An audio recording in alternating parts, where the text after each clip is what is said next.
musannaf rahimahullah ta'ala wa nafa'ana bikum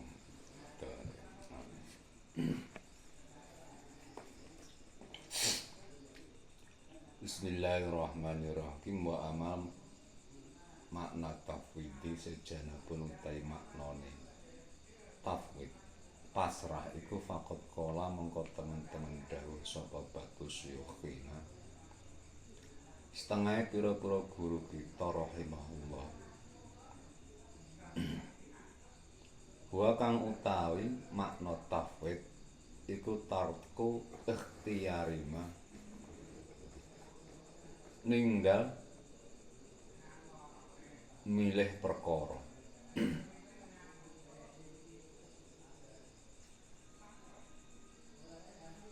fi kang iku ing dalema mukhataratun utawi perkara kang watiraken ilal mukhtari maring dat kang milihaken al-mudabbari kang ngatur al-alim tur kang ngudeneni bimasa maslahatil khalqi kelawan kebagusane makhluk.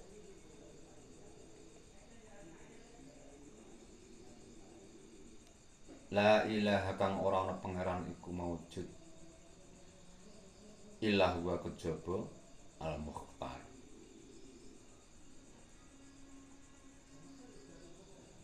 Sebagian ulama sing jenenge pasrah kuwi ninggalke perkara sing dipilih dipasrahke ning dat sing maha ngatur bab urusan kebagusane makhluk. Wa ibaratu Syekh Abi Muhammad As-Sajzi rahimahullah utai oleh nembungakene Syekh Abi Muhammad As-Sajzi wa kang utawi makna tafwid iku tarku ikhtiyari ninggal pemilih ira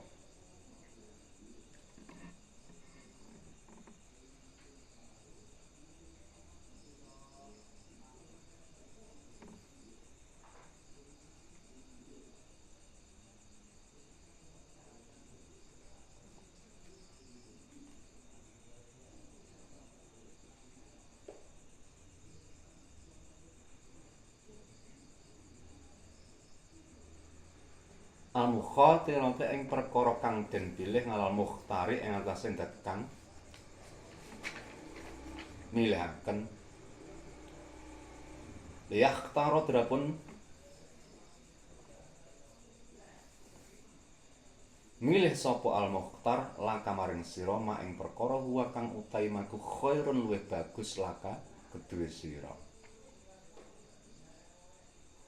masrahke karo sing dat moho iso milihke acara bahasane karo perkara-perkara sing luwih apik mungguhe sing dikongkon jenenge pasrah. Waqala ndawuh sapa Syekh Abu Amrin rahimahullah wa kang utawi makna tafwid iku tarku tomani ninggal tomat wa ta'mau tai tomak wa ya tomak iku iradatu syai'i ngarepaken siji-wiji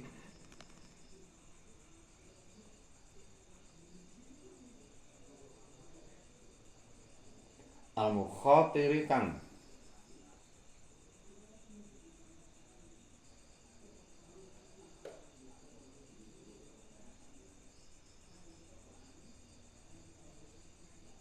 den pilih bil hukmi secara kelawan hukum.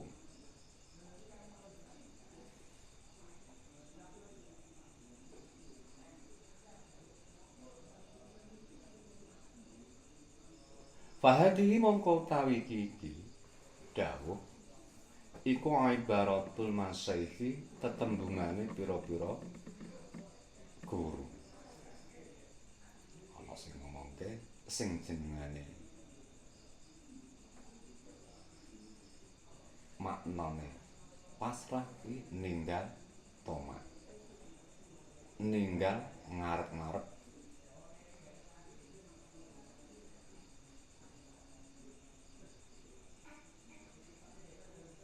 pawewe liyan.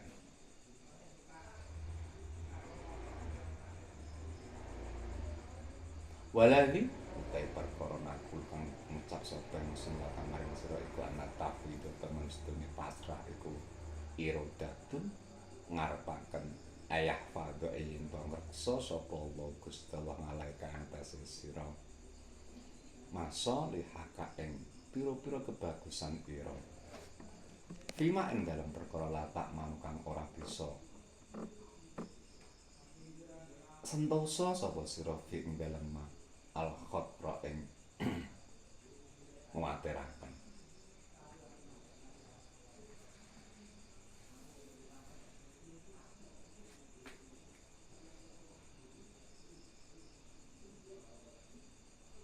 Wadidu tafwidi utawi suwalike pasrah iku atomau toma. Watomau tae tomak fil jumlati ing dalem kesimpulane iku ya jari lumaku ngalawat jaine ing atase cara loro to dalan loro. Ahadu mau te salah swijine wajaine fi makna rojai iku fi makna rojai ing dalem maknane ngarep-ngarep. Turi tukang ngarepaken sapa sira saean siji-siji lakot rokang ora ana konten iku maca fi ing dalem sek. Amukha taratun utawa den kuwatiraken bil istisna'i kelawan pengecualian. Wa dzalika utai mengkono-mengkono ahaduhuma fi makna roja iku mamduhun den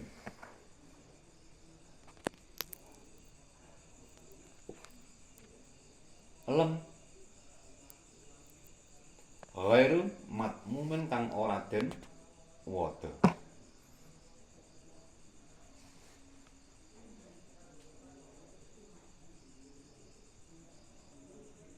kama kala kaya dawuh sapa Allah taala Gusti taala wallazi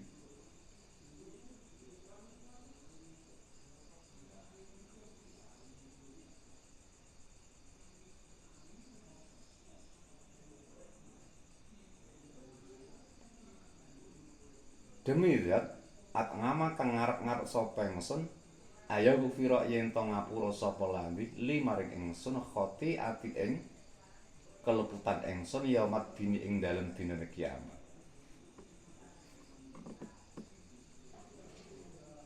Waqala lan dawuh sapa Allah inna teman sedene ingsun iku nat mau ngarep-ngarep sapa ingsun aya gufira yen to paring pangapura sapa Allah lan maring ingsun aya gufira yen to paring pangapura lan maring ingsun sapa Rabbuna pangeran ingsun khata ya nak ing pira-pira keleputan ingsun.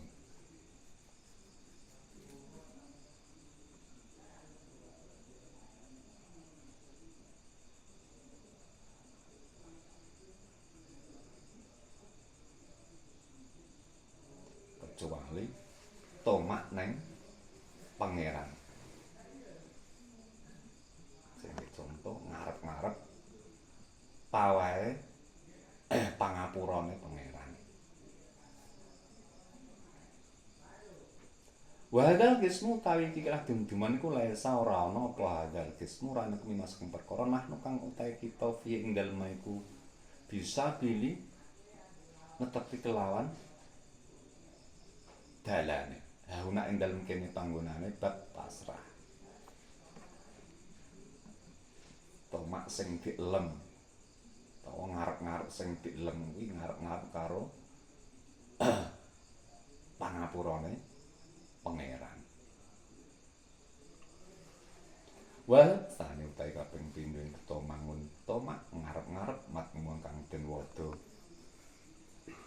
sapa Nabi sallallahu alaihi wasallam iyakum becik wedya sapa sira kabeh toma ngarep ing toma fa innahu mengko temen toma iku fakrun fakir hadirun kang hadir wakilan ngendikaken apa sing ngendikaken hilakul dini rusake agama wa fasadulan tegese rusake din iku atomangu toma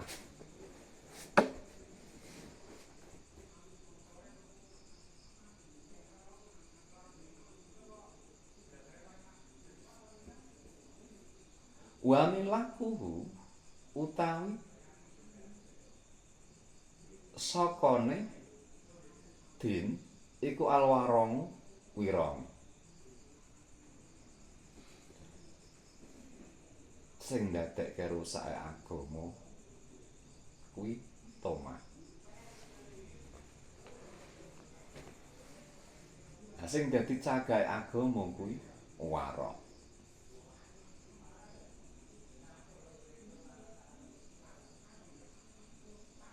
Kala ndawa sapa Syekhuna rahimahullah at-tamau toma al-matmumu kang den wada iku sayani rong ana rong perkara. Rupane sukunul qalbi siji antenge ati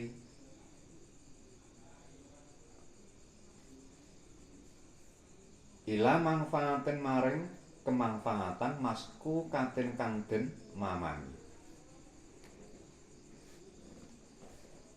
Tomak sing diudo iku antenge ati nang perkara sing dianggep kemangpanget tapi diragokne.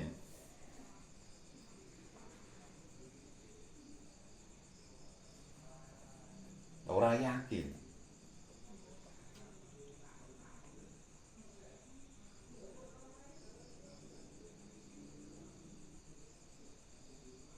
Wasane utahe kaping pindho iku iradatu syai'i ngarepaken siji-siji anu khatir kang nguwatiraken bil hukmi kelawan hukum.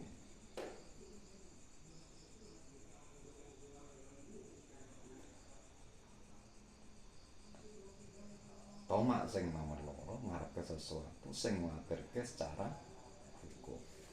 Wahadil iradah utawi iki kang den karepaken kutuka dilumbandingi at-tafwida ing pasrah. La ghairu ora sak liyane tafwid. Fa'lam kepecing ngerti sapa sira dalika ing mengkono-mengkono toma. Wa ma husnul tafwid sejenapun utahi betenge pasrah iku fahuwa mengkote hisnu tafwid iku dzikrun khatril umuri eling kuwatire pira-pira perkara wa ing kanul hilak lan kongane kerusakan wal fasad lan tegese kerusakan fiha ing dalem umur.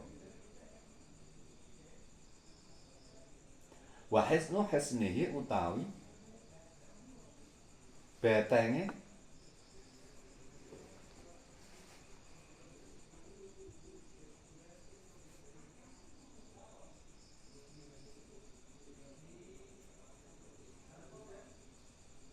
gedungane tafwid pasrah iku dikru ajzika eling apes ira nganil iktisami saking kareksa anduru bil khatiri saking pira-pira wernane perkara kang nguwatiraken wal imtinangilan kacegah nganil wukungi saking tumiba fiha ing dalem dzurubul khatir dijublika kelawan bodho ira wa khuf lan tikalan lali ira waduk fikalan apes ira wal muwadhibatu taina tepi ajek ngalah hadaini zikraini ing atase ikilah loro eling loro iku tahmilu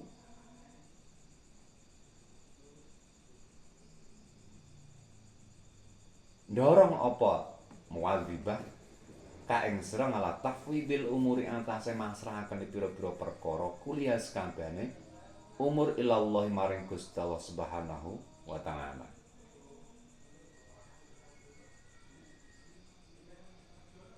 Wa tahafudzilan ngreksa nganil hukmi saking hukum fi ing dalem umur wal imtinaulan kacegah man iradati saking ngarepake umur illa bisurtil khair kejaba kelan syarat kebagusan wa shalah lan tegese bagus.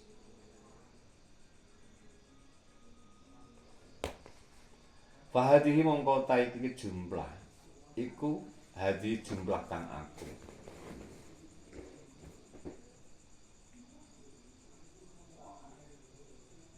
Fa ing kila mongko den ngendikaken kamaring sira maiku apa hadal khatru utawi kilah kekhawatiran tekrentek aladhi ya khatir yujibu kang majibaken sapa ulama at-tafwidha ing pasrah li ajlihi krana arah-arahe khatir fil umuri ing dalem pira-pira perkara.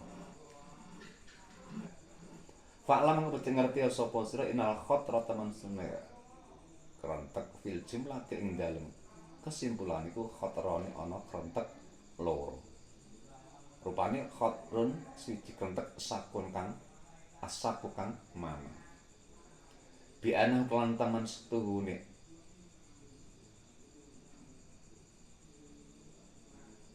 Amrun iku yakunu tinemu apa amrun? Aula uta laula yakunu utawa ora tinemu apa amr.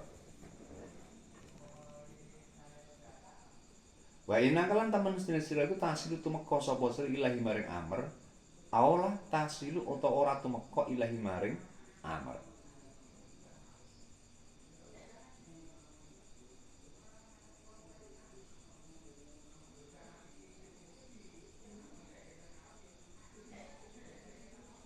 Dikrentek-krentek tapi kadang-kadang wong ku iso kesampean. Ya kadang wong ki ora teko apa sing dikarepke. Wahada tawi iki khotir iku yahtaju butuh ilal istisna maring pengecualian. Waya kong lan tumiba sapa wong fi babi niate ing dalem bab niat kang bagus wal amalilan dawane angen-angen. Wasane utahe kaping pindho ku khotrun krontek al-fasadu kang rusak. Bi Allah tastai kana kon arep yen to ora yakin sapa sira fi ing dalem amr as-shalah ing baguse li nafsi kamaring awak dhewe ne ira. Wa hadza tawi iki khatir krentek iku alandi perkara yahtaju kang butuh fi ing dalem alandi apa ila tafwidhi maring pasrah. Krentek-krentek sing ora yakin ndadekke apike nang awake dhewe. Iki sing dibutuhke sing jenenge dibutuhke pasrah maring pangeran. Suma ikhtalafat mongkon dadi beda-beda apa ngibaratul aimati tetembungane pira-pira imam fi khatri ing dalem krentek. Pan badhi mongkon saking setengah aimah. Inal khatra taman setune krentek fil fi'li ing dalem penggaweane waya khatar iku antakun arep yen to ana iku dunahu ana arah-arahe krentek apa najatun selamat. Ayo mungkin lan mungkin apa aja ing arep yen to ngumpulaken hu ing fingil apa dan bun dosa. Wal imanu mengkotai iman wal istiqomah lan istiqomah was sunnah lan sunnah ikulah khotra ora ana krentek iku maujud fiha ing dalam iman. It la yumkin krana ora mungkin dunal imane tanpa iman apa najatun selamat albatata hale mesti.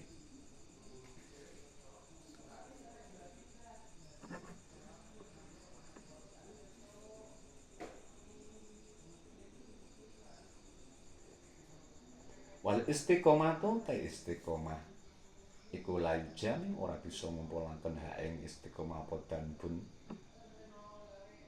dosa siji. Fa idzan mengko nalikane mengkono-mengkono la khatara ora ana kerentek iku maujud tasih kusah apa iradatul iman ing ngarepaken iman wal istiqomah lan istiqomah bil hukmi lan hukum mesti.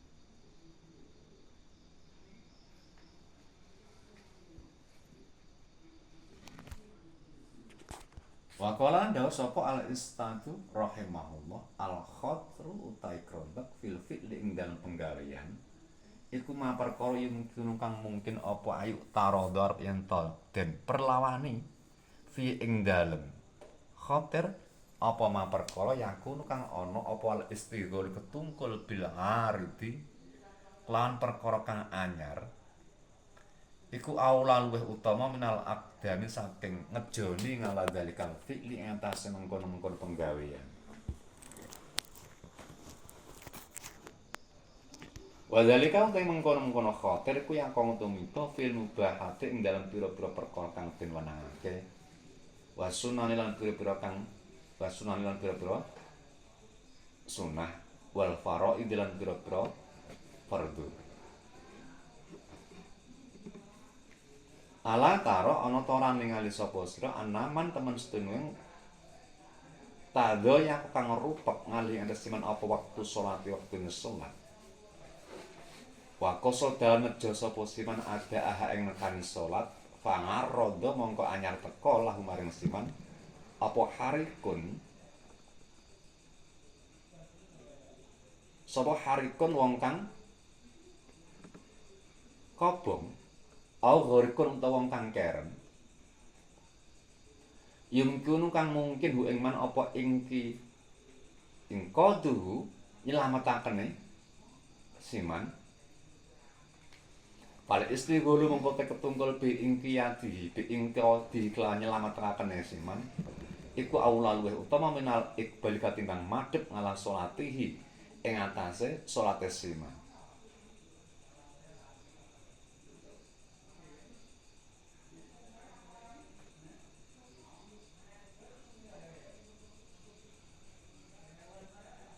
Senajan salat iku wajib ning di saat wektu iku ngepasi benere anek wong kobong utawa wong sing keren.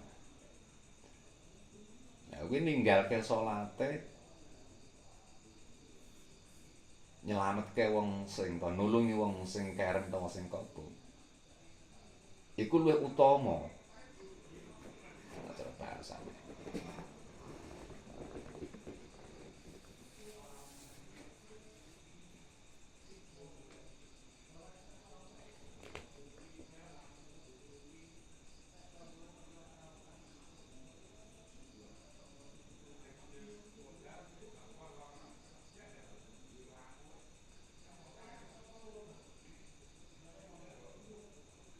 Fala tasihu mongko ora sah idan nalikane mengkon-mengkono harikun au ghorikun yumkinu apa ing qaduru.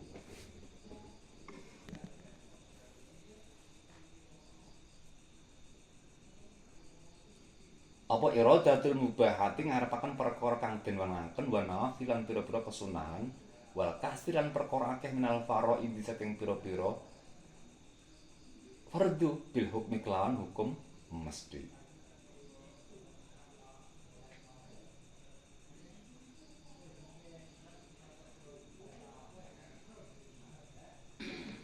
Fa ing kila mengko mun dingendikaken kaifah kalih kaya apa ya sikusah apa ayat yuftarodo. Yuftarodo minta meredoaken sapa Allah Gusti ngalang abdi ing atas kawulane Gusti Allah saen siji-wiji.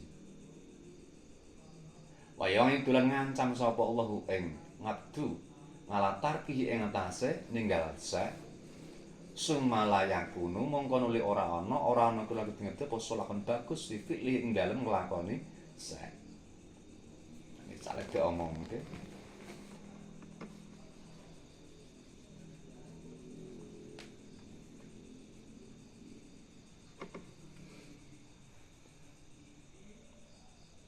Gusti Allah kuwi majibke ning kawulane sesuatu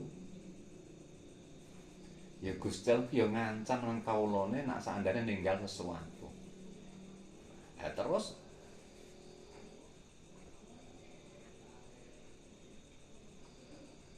layakun lahu sholahun fi fi'lihi. Nek gak ana apike sithik wae apa sing dilakoni kawula iku ning sesuatu kuwi.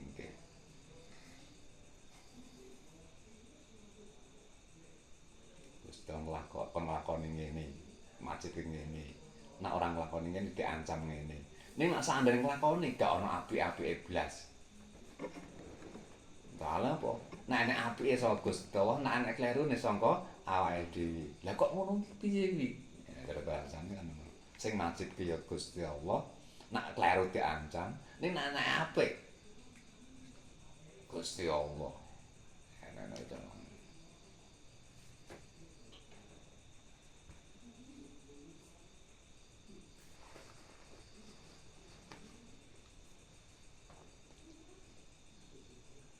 Faklah mangko becik ngerti ya sapa sira ana saya khono temasune Gusti guru kita rahimahullah kala dawuh innallaha ta'ala temasune Gusti ta'ala iku layak muru ora perintah sapa Allah alangabda ing kawula bisa ing kelan siji-siji ila wa fihi kejaban iku ing dalem sak salah utawi baguse abdu. Sing perlu dipahami Gusti Allah perintah neng kawula iku mesti dadi apike kawula iku.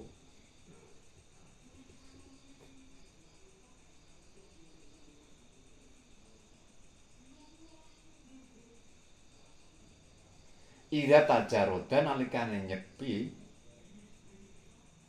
sapa ngabdu manil awaridi saking pira-pira perkara kang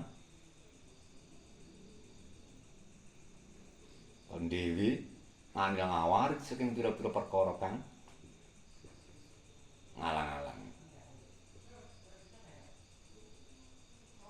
wala yudai bulan ora gawe rupek sapa wong alih atase ngabdu fi'lan saking arah penggaweane ora gawe rupek fardhon ing fardu bihasula mak bila klan sekirane ora ana nggon ngalih iku mau jadilah kudu ngabdu ngandalika mengkono-kono penggawe ila walau lan kejaba kudu ngabdu fi ing dalem bengil salahun ana kebagusane wa inna marubama Yusab ibu lan angin terkadang gawe sebab sapa Allah Gusti Taala maring abdu odron ing dadi alasan li ajlihi krana arare ngundur yang kuno ana apa ngudulu alih ngan ahadil makmurain saking salah sijine kang den perintahaken karone iku aula luwih utama minal istigholi katinang ketungkul bila akhir kelawan perkara kang weneh.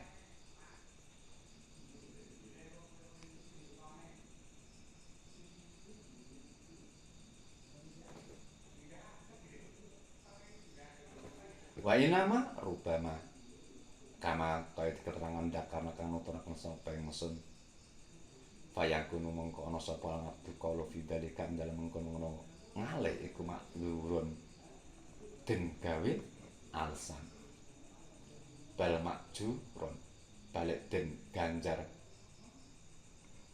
labi tarki hadal fardi orang kelawan ninggal ikilah fardu bal bi fi'il fardi balik kelawan nglakoni fardu asane kang kaping pindho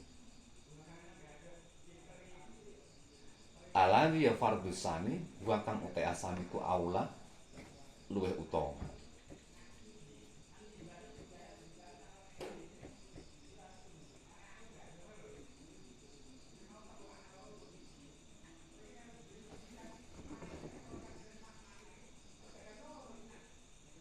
sakabehane perkara sing dilakoni kawula nek misale sing siji iki ora iso dilakoni, ndelalah yo nglakoni sing siji. Kuwi sing kadang-kadang ndadekke akhire wong oleh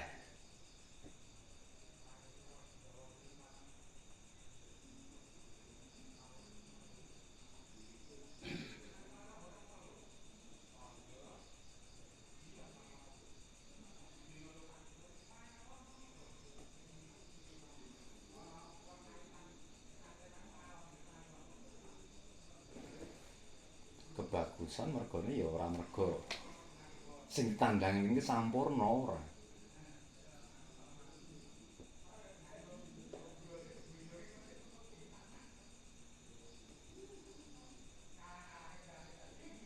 Tapi nggon mergo sebatas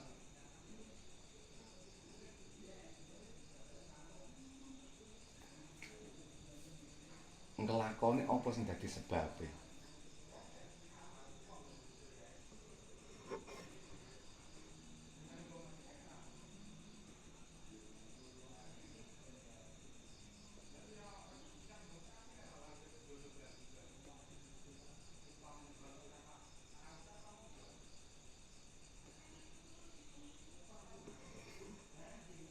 Walaupun sami tulenya kene teman-teman krungu sapa ingsun al Imam rahimahullah fi hadhil mas'alati ing dalam ikilah masalah yakul kang ngucap sapa imam inna kulama teman setunis kabeh perkara iftarodo kang merdoaken sapa wa Gusti Allah ibadi ing atase kaulane Gusti Allah bayane minas sholati nyatene samilan poso wal haji wa nahwi hilan sepadane haji iku fafiha mongko iku ing dalem salat ila akhir iku sholahun utai ana bagusane la mahala tahale mesti nilang abdi maring kawula wa sohalan sah apa iradatuha ngarepakene salat bil hukmi kelawan hukum kang mesti kala dawuh sapa imam fattaki mongko becik fattaka mongko sepakat sapa apa ro'ai nah pendapat kita fattaka mongko sepakat atau cocok apa ro'yuna pendapat kita ngala galik kae antase mengkono-mengkono salat oh iya sholahul la mahalata lil abdi salah sekabehane imam udah sepakat maksudnya nak jenengane Gusti Allah majibke ning kawulane salat poso haji sekabeh perkara iki kabeh ku ndadekke apike ning kawula.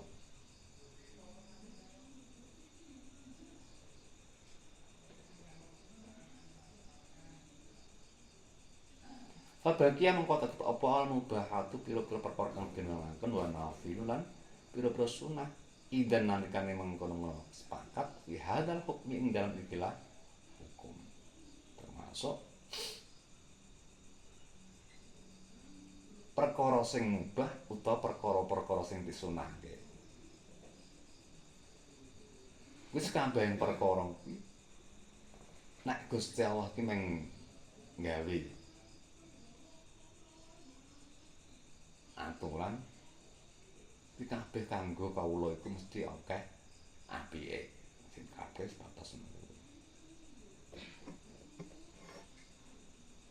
Afalan kok cek ngerti ya sapa sira dalika mengkono-kono keterangan. Jainahu mengkoten kelakuan iku min ghawa midil babis tengah saking pira-pira lembut-lembute atau samar-samare pira-pira babe pasrah.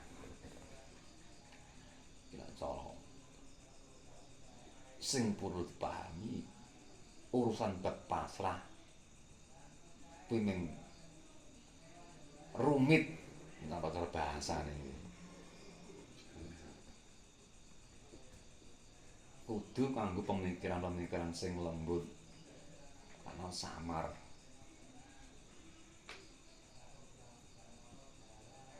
wabillahi lan kelawan Gusti Allah at-taufiqu utawi nyuwun pitulung.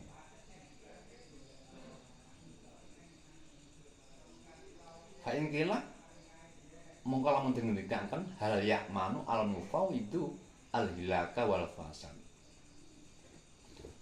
Hal ya'manu ana ta sentosa ta aman sapa al mufawwidu wong kang pasrah al hilaka ing bisa rusak wal fasad lan tegese rusak. Kanggone wong sing wis do pasrah kuwi apa ya iso aman to saka kerusakan. Wadaru utawi desane donya iku darul mihnatin desane pacoban. Nah misale diomongke ngono kuwi apa wong sing do pasrah ki ya iso slamet. Nek nek ngalam donya padahal jenenge donya iku darul mihnah. Donya iku panggonan desane pacoban. Kanggone wong sing pasrah apa ya iso slamet sangka kerusakan. Faklam ngerti ngerti ya sapa sira annafil aghlabi la yaf'alu bil mufawwidi illa shalah wa qad yaf'alu bihi bi nadiri ghail shalah. Wallahu a'lam bishawab.